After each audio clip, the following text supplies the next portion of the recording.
Hi, I'm Dave Cassilo, and this is NEO Varsity Live. I'm joined by reporters Scott Patsko and Joe Noga. This is the second week we're doing this, and we're glad you could join us.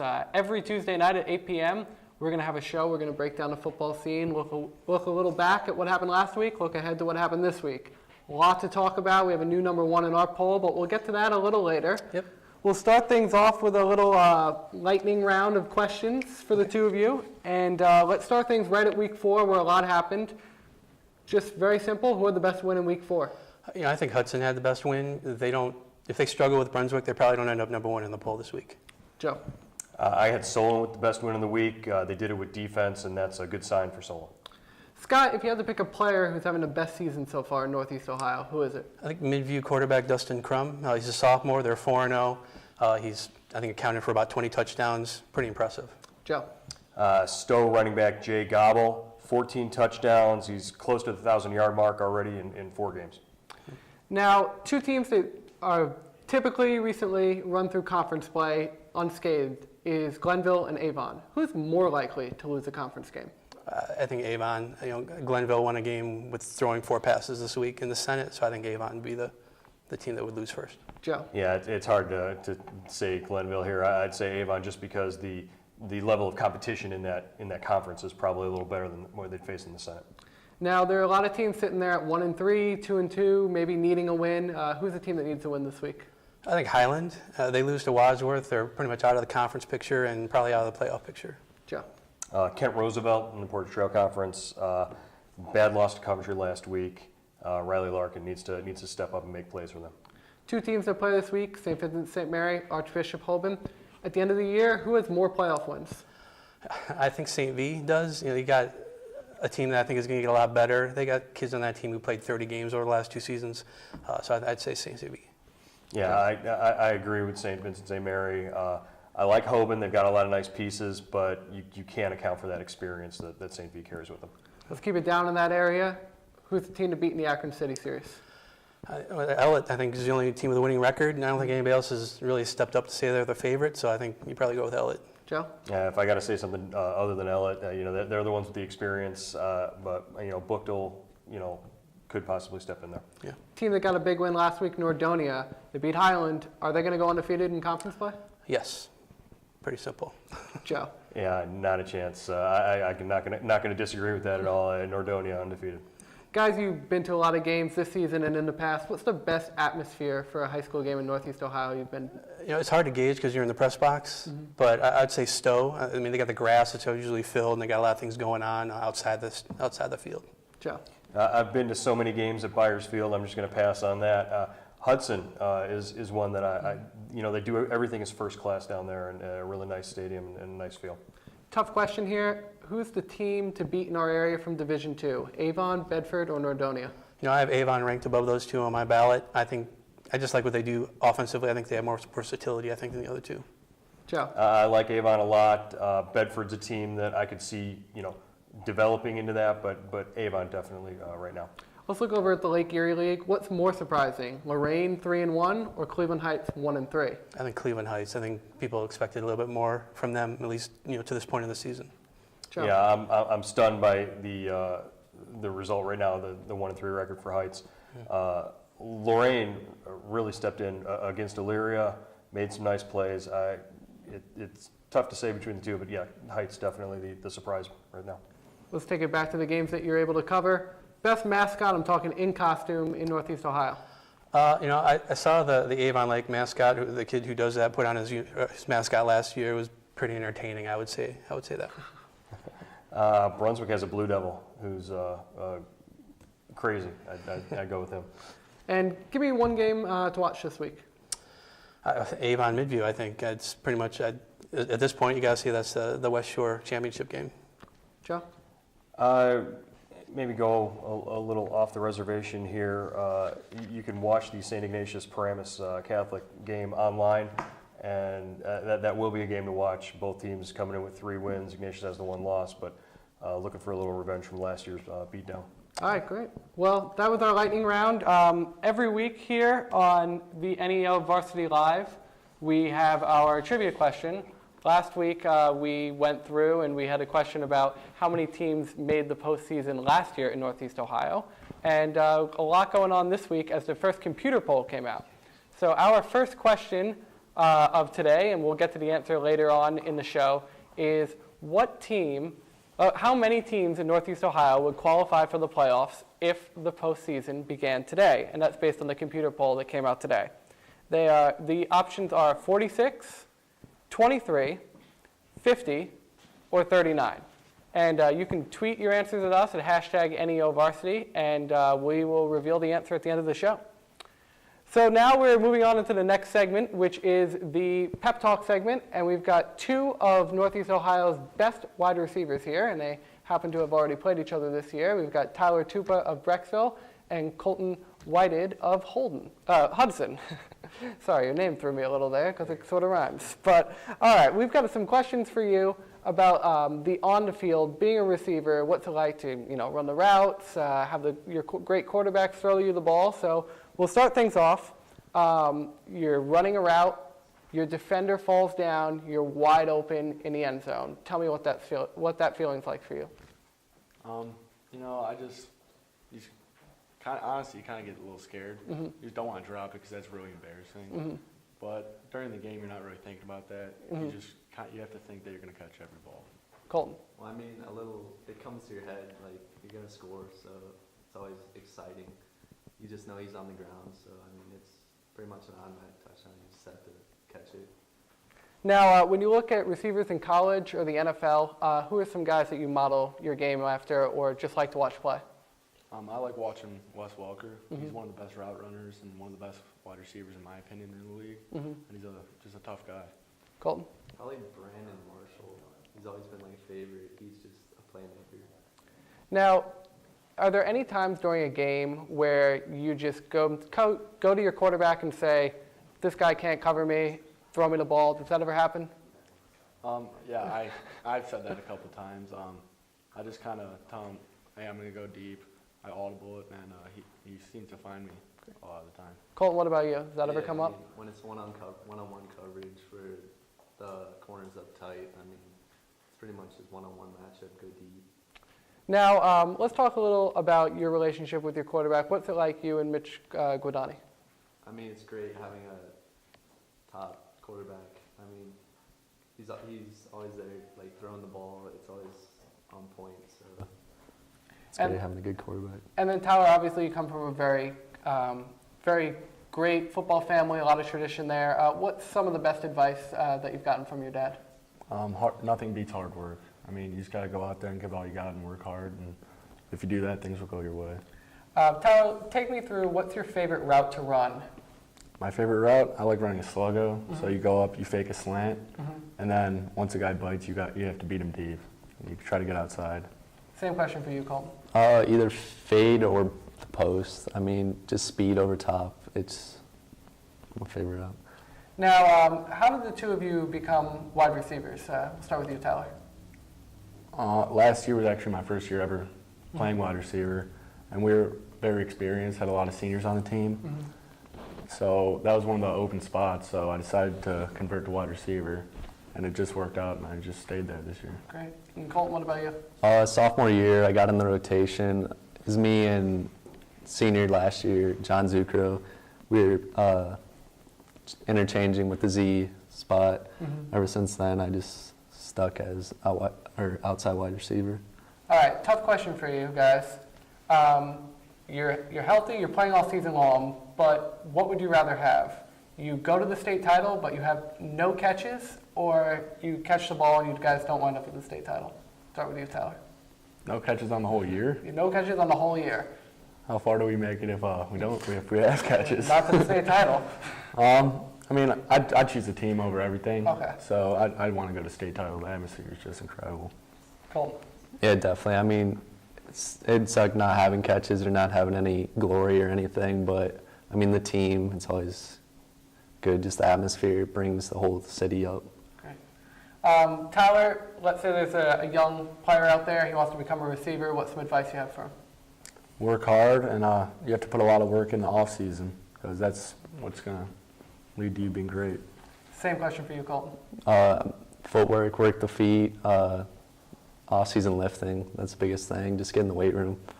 Is there a drill or something in the weight room that you feel particularly helps receivers maybe over other positions?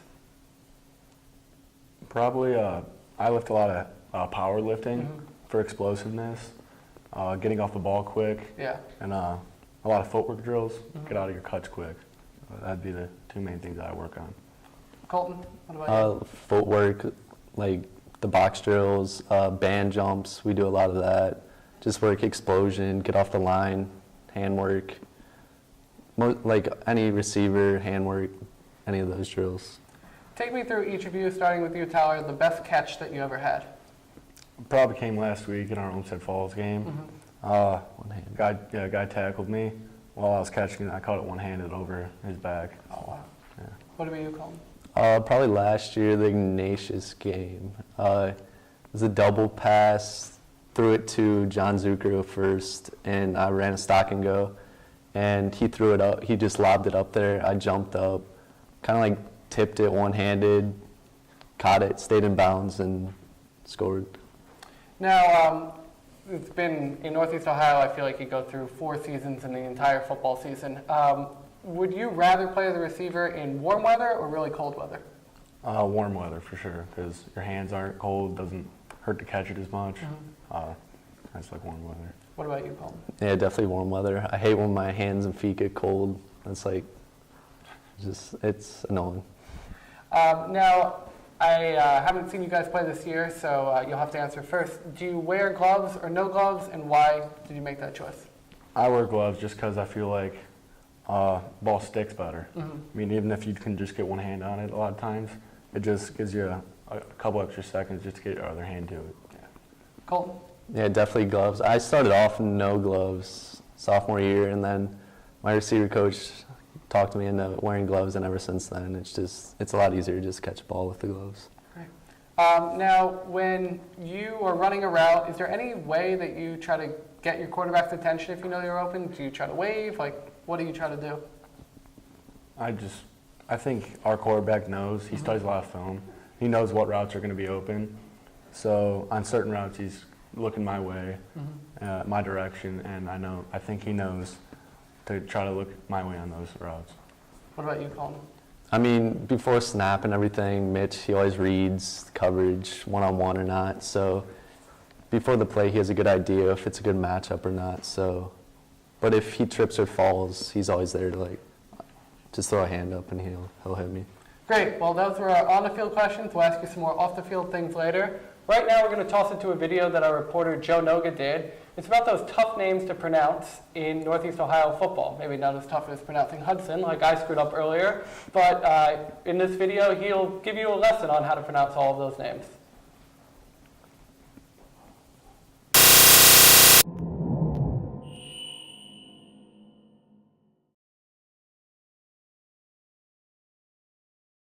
Mitch Guadani, Stephen Fitzik, Parker Gadula,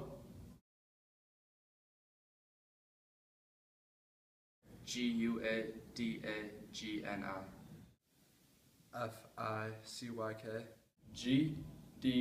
Gdula.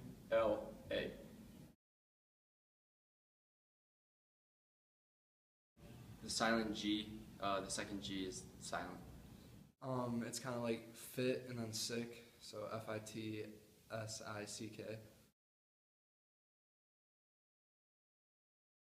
Once I heard Parker Guidulia. Solon in 7th grade, Guadahani. I don't remember what school it was, but last year I heard Stephen Ficyk completed a 15-yard pass.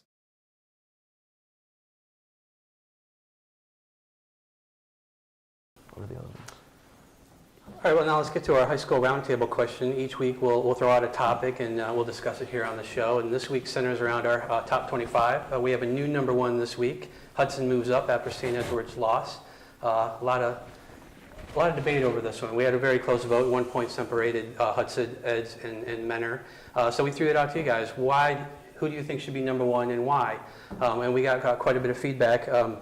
Read through some of the comments that we got. W. Cartwright 1. mentioned that if there's any different team at the top of the rankings, it should probably be Mentor, pretty much based on their win over St. Ignatius. He felt that was a little more impressive than Hudson beating Brecksville and Brunswick. Football Junkie thought first place should go to Mentor as well because you can't stay number one with a loss. Out of Here 99 thought the media constantly overrates Eds and Ignatius, but recent playoff history shows that Mentor stacks up exceedingly well against those schools, so why not Hudson? What's your take on that?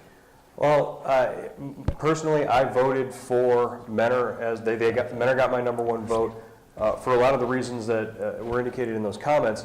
I think Hudson is still searching for that signature win as a program. They've had opportunities the past couple of years to beat Mentor in the regular season, a shot at Ignatius in the playoffs. When Hudson can step up and beat Eds, Ignatius, or Mentor, either at home, on the road, or a neutral playing site, I think that's when they sort of get my stamp of approval for that first place vote. Until then, Mentor's got an unbeaten record, a win over St. Ignatius, and that's why Mentor got my first place vote. Ed's actually had 3 first place votes. It was the most out of all 3. I ended up putting St. Edward number 1. The reason was pretty simple. I looked at the fact that they lost to Elder, which I consider a pretty good team, that probably is good, if not better, than the rest of the teams here in Northeast Ohio in our top 25. So I looked at it as Ed's losing to them didn't mean that they're no longer the top team in Northeast Ohio. Had they lost to a top 25 team, it probably would do things a lot differently. But just a reminder, you can read all our poll explanations and look at all our ballots in the top 25 post each week. I think the link should be on the right of this post in the featured news section. So be sure to look through that and you can tell us why we're wrong. And the folks definitely do enjoy doing that. And also this is an opportunity for folks to interact with us, with the 10 reporters that we have on staff. We're constantly putting our opinions and our votes and whatnot online for you to read over. We encourage you to tweet at us. All of our Twitter handles are there for you to use. You can comment on every post on cleveland.com. Leave a comment for us. We will respond at some point throughout the day after a post goes up. We monitor all the stuff that we put online. Hashtag NEO Varsity is how to get in touch with us directly. And also you can tweet at NEO Varsity. That's our Twitter account that's shared among the reporters here on cleveland.com. So we are set here now actually to take a look at some of the comments that you've left for us. We got a comment from Brownout, and he said, can Midview play enough defense to beat Avon? Both teams can score, but can anyone step up on defense? That really is the question in that game. You've got Midview, who put up 83 points last week against a pretty talented Rocky River team. As far as defense goes, Avon sort of hangs its hat on that for the last couple of years, so we'll be watching that game really closely. We're going to move and segue into our game show segment. It's game time here on the Varsity Blitz Live. We are joined by St. Vincent-St. Mary running back Vince Lockett. Vince, can you hear me? I can hear you just fine. Excellent. Good to have you here on the Varsity Blitz. Getting ready for the big rivalry game this week. St. Vincent-St. Mary taking on Archbishop Hoban. Vince, what are your thoughts on the game heading into Friday night? It definitely is a big game. Definitely our biggest rivalry by far next to Walsh Jesuit. This game really does mean a lot to just the St. Vincent-St. Mary community, really. That goes as far as, of course, the team. It goes as far as the coaches. Most of them were alums of St. Vincent-St. Mary, so they had the rivalry with Hoban as well. And just everyone that really is involved with the St. Vincent-St. Mary community. That goes up to the school with all the students, teachers as well. They were alums, so it's just really is a big game for us. Now, Hoban comes in unbeaten at 4-0. You guys have had a couple of stumbles coming off of back-to-back state championships. Do you think Hoban senses maybe a little vulnerability there? Do you think that they think they got a shot? I know that they think they do, and a lot of the fans think they do. That's not my place to judge whether they do or they don't. I just like to play the game. It's always a real close game just because it's a rivalry. So I don't know. We'll just see how it unfolds, and I'd like to play the game. So. Okay, we will circle back to a little more commentary about the rivalry here in a second, but you just mentioned you like to play games, so we're going to play a game here. We like to do a little game show segment. You up for one? I'm up for it. Okay, we're going to play a game called Angels and Demons, and we're keeping with the Catholic school rivalry theme, Angels and Demons. So okay. I'm going to read, actually I got to get my timer all set up here. I'm going to read a list of names, and you've got to get 5 right in a minute. Okay. The names are either going to be members of the Anaheim Angels, their current roster, or former or current Wake Forest Demon Deacons. So we've got Demons and Angels. And if you don't know it, just guess, and we'll move on to the next one. All right? I'm going to put 60 seconds on the clock. You all set, Vince? All set. Here we go. First one, Wade LeBlanc. That's a Demon. Actually, Wade LeBlanc is an Anaheim Angel. Yeah, okay. All right. 0 for 1. Tim Duncan. Angel? Tim Duncan is a Wake Forest Demon Deacon. Man, okay.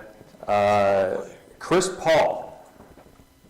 That'll be a Demon. That's one correct. There we go. All right. Howie Kendrick.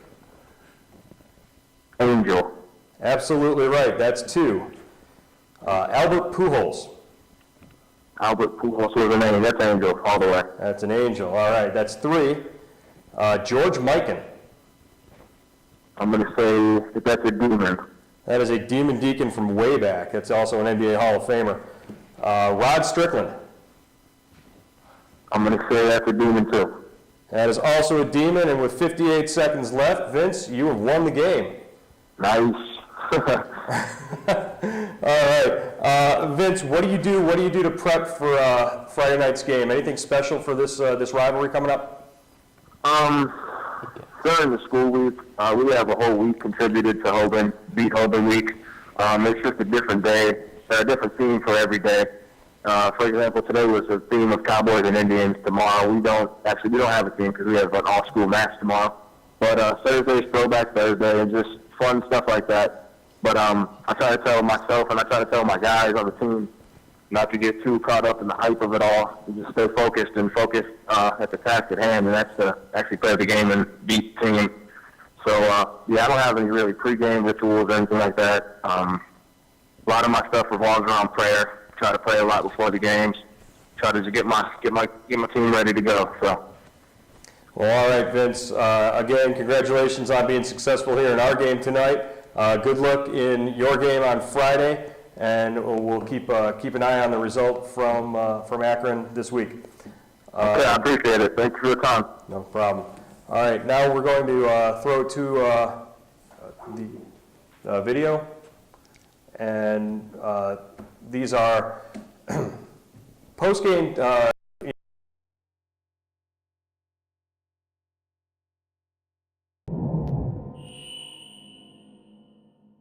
covered on cleveland.com.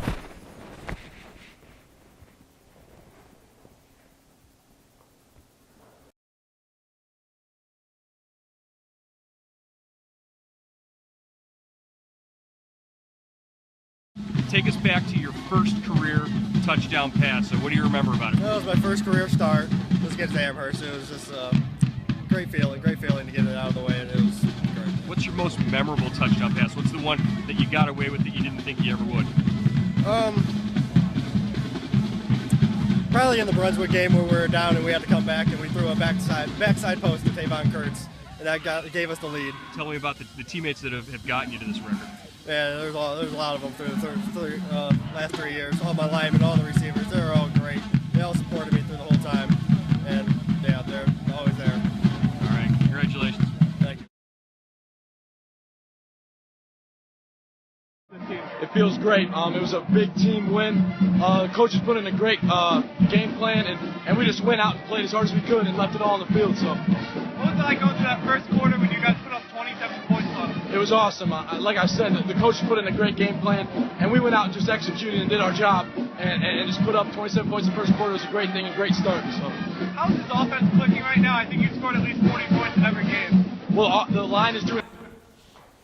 All right, we're back after those great post-game interviews. That was quarterback David Murray of Nordonia. Right now we're going to go to our second pep talk section, and this time it's off the field. First question for you guys, I guess this is sort of on the field, but it doesn't have to do with how you play. If you could choose a song to warm up to, get you pumped up before a game, what would it be? Tyler? Mine probably Till I Collapse by Eminem. It's just a classic pump-up song, and I like it. Colton? Till I Collapse, I like that, or All the Above by Mano. Okay, That's also that's a a good good one. T-Pain. What team has the best uniforms in the NFL? Tyler?